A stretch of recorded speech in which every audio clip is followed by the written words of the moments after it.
এখন আমরা যাচ্ছি ফতেহসাগর লেক। কালকের ভিডিওতেই তোমাদের সাথে শেয়ার করেছিলাম যে আমরা সাহেলিও কি বাড়ি ঘোরার পরে ফতেহসাগর লেকের দিকে যাচ্ছি।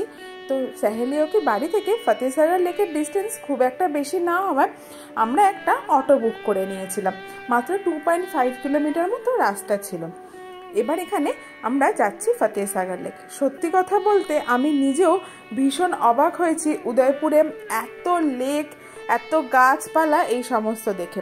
আমি নিজে কিন্তু জিওগ্রাফির ছাত্রী, তা সত্ত্বেও আমারও মনের মধ্যে এই ধারণাটাই ছিল যে রাজস্থান মানেই হচ্ছে কাঁটা ঝোপঝাড়ের গাছ আর মরুভূমি, যেমনটা ম্যাক্সিমাম লোকই ভাবে আর কি।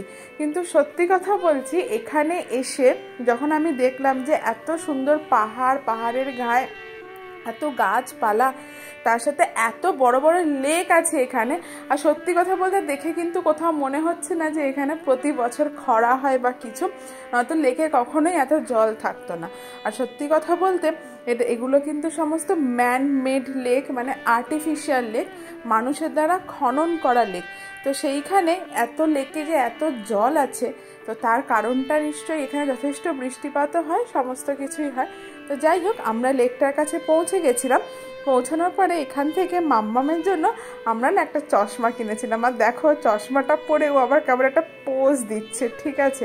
চশমাওয়ালাটাও ওকে চশমাটা পরিয়ে দিয়েছিল, আর ও কিন্তু দেখছিল কুটুর কুটুর করে এই দিকে। তো প্রথমে আমরা ভেবেছিলাম এই লেকটায় আর বোটিং করবো না, কেননা এই উদয়পুরের ট্রিপে 4 দিনের মধ্যে 2 দিন আমরা শুধু বোটিংই করেছি ম্যাক্সিমাম জায়গাতে যাওয়ার জন্যে। তো ভেবেছিলাম বোটিং করব না, কিন্তু তাতে অর্ণব বলল না, এসেছি যখন চলো বোটিং করেই নি। তো প্রথম দিকে মুশকিলটা হয়েছিল কি, মানে বড় যে বোট, যেই বোটে মোটামুটি 15 থেকে 20 জন মতো প্যাসেঞ্জার ওরা নেয়, সেই বোটগুলোর জন্য 15-20 জন প্যাসেঞ্জার ছিল না।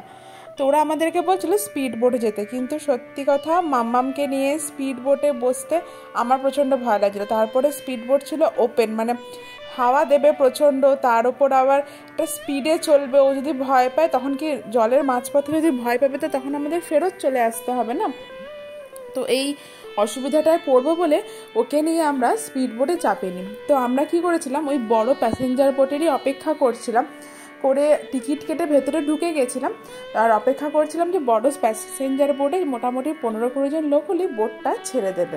আর যেন বলতে বলতেই চোখের নিমেষে প্যাসেঞ্জার বোটটাও ভরে গেল, আর আমরা এই বোটে চেপে এবার যাচ্ছিলাম। মাম্মামকর বাবা চশমাটা পরিয়ে দিয়েছিল, কিন্তু ও একবার চশমাটা খুলছে আর একবার পরছে। আসলে ও একটু কনফিউজড যে চশমাটা পরে চোখটা খুলে রাখবে না বন্ধ করে রাখবে।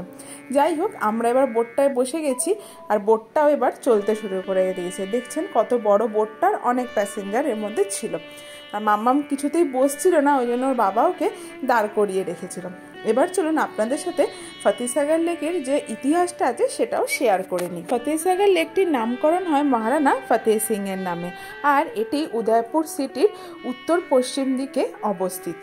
উদয়পুরের যে 4টি মেন লেক আছে তার মধ্যে একটা হচ্ছে পিচোলা আর একটা হচ্ছে এই ফতেহসাগর লেক। বাকি দুটো লেক কিন্তু উদয়পুর থেকে একটু বেশ দূরেই আছে। এই দুটো লেকই একদম উদয়পুর সিটির মধ্যে এবং কাছাকাছি। 1687 সালে মহারানা জয় সিং সর্বপ্রথম কিন্তু এই লেকটা তৈরি করিয়েছিলেন, কিন্তু 200 বছর পরে মাটির বাঁধ তৈরি হয়ে যাওয়াতে এই লেকটা না প্রায় ওয়াশ আউট হয়ে যায়, মানে একদম ধুয়ে চলে গেছিল, প্রায় নিশ্চিহ্ন হয়ে গেছিল। তখন মহারানা ফতেহ সিং 1889 সালে এই লেকটির ওপর তৈরি করেন কনট ড্যাম।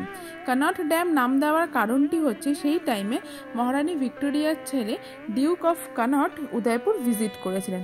তো তার এই যে ভিজিটটা ছিল সেটাকে, তারপর থেকেই ওনার নাম অনুসারে এই লেকটির নাম হয়ে যায় ফতেহসাগর লেক।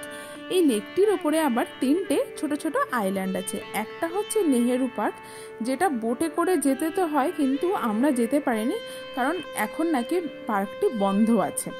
দ্বিতীয়ত হচ্ছে একটি অবজারভেটরি আছে, আর তৃতীয়ত হচ্ছে ওই যে জেট ফাউন্টেনটা দেখলেন ওইটা কিন্তু এই লেকটার ওপরে একটা ছোট আইল্যান্ডের ওপরই তৈরি হওয়া। এমনটা বলা হয় যে এরকম লেকের জল পিছনের আরাভালি রেঞ্জেস কাশ্মীরের ডাল লেকের কথা মনে করেন, আর এটাও কিন্তু একদমই ঠিক কথা।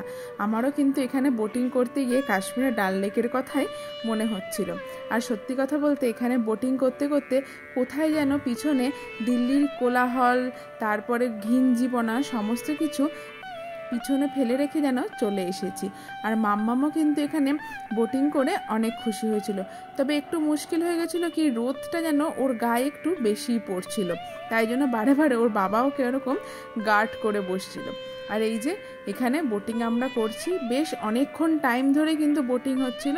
আর লেকটির চারিধারে কিন্তু সমস্ত 7 স্টার 5 স্টার বড় বড় হোটেল আর রিসর্টগুলো রয়েছে। ম্যাক্সিমাম রিসর্ট হোটেলগুলোর নামের সামনেই লেখা আছে লেক ভিউ, অমুক লেক ভিউ হোটেল। আসলে প্রত্যেকটি হোটেল থেকে লেকের খুব সুন্দর একটা ভিউ পাওয়া যায়। আর ওই যে দূরে দেখা যাচ্ছে রাস্তা দিয়ে গাড়ি ঘোড়া সমস্ত কিছু যাচ্ছিল।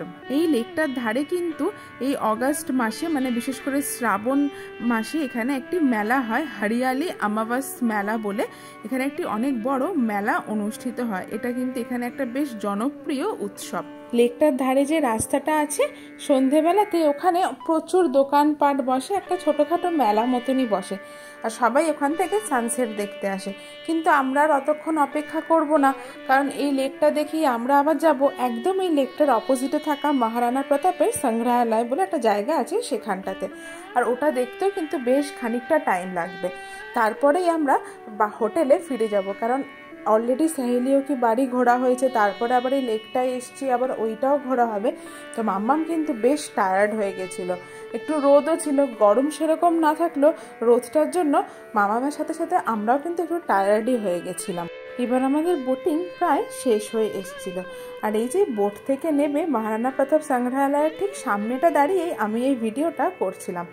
অন্য যতক্ষণ টিকিট কাটছিল, আমরা একটু আইসক্রিম খেয়েছিলাম, কারণ ভীষণ গরম লাগছিল। আর এইটা ছিল একদম লেকটার সামনে ধারে দাঁড়িয়ে ভিউটা। কি অসাধারণ দেখতে লাগছে দেখুন ভিউটা। সত্যি মন প্রাণ চোখ জুড়িয়ে এই ভিউটাকে দেখে নিয়েছি আর মনের কুটিরের মধ্যে বন্ধ করে